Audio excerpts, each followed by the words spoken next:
ஆடி 18ஆம் பெருக்கு புராண கதை தெரியுமா?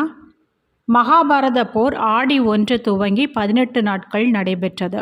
போரின் முடிவில் பாண்டவர்கள் கௌரவர்களை வென்று அரசுரிமை பெற்றனர் என்பது அனைவருக்கும் தெரிந்தது. போர் துவங்குவதற்கு முன்பாகவே போரில் வெற்றி பெற யாரேனும் ஒருவரை தங்கள் பக்கம் பலி கொடுக்க வேண்டும் என்பது ஐதீகம். களப்பலி என்பார்கள் அதனை. போரில் வெற்றி பெற பாண்டவர்கள் தங்கள் பக்கம் தங்களது மகனான அரவானையே பலி கொடுத்தனர். அரவான் இதற்காகவே படைக்கப்பட்டவன். இவன் நாகக்கன்னிகை உலுப்பி அர்ஜுனனுக்கு பிறந்தவன். ஹரனான சிவனின் அம்சமாக பிறந்ததால் ஹரவான் ஆவான். முதல் நாள் ஹரவான் பலி. அதன்பின் 18 நாட்கள் போர் நடைபெற்று 18வது நாளில் போரில் வெற்றியும் பெற்றனர்.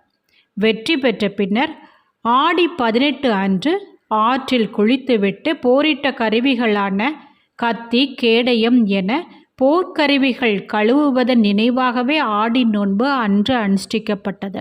அது மட்டுமில்லாமல் பாண்டவர்கள் போரில் வீரமரணம் அடைந்த தங்களது உறவினர்களுக்கு திதி கொடுத்த தினமாகவும் ஆடி 18 அனுஷ்டிக்கப்பட்டது. ஆடி 18 பெருக்கன்று சிறுமியரும் கன்னியரும் சுமங்கலிகளும் காவிரி நதிக்கரையில் கூடி தலைவாழை இலையிட்டு கருகமணி வளையல்கள், தாம்பூலம், எலுமிச்சங்கனி, நாவற்பழம், வாழைப்பழம், பூச்சரம் இவற்றுடன் காப்பரிசியும் படைத்து தீபம் ஏற்றி தேங்காய் உடைத்து கற்பூரம் காட்டி பிரியமாக வணங்குவார்கள். மஞ்சள் தடவிய நூலினை மூத்த சுமங்கலிகள் கைகளால் வாங்கி கழுத்தில் அணிந்து கொண்டு காவிரியில் பூச்சரங்களுடன் தீபங்களை மிதக்க விடுவது வழக்கம். ஆடிப்பெருக்கு தமிழ் மக்களின் முக்கிய பண்டிகை.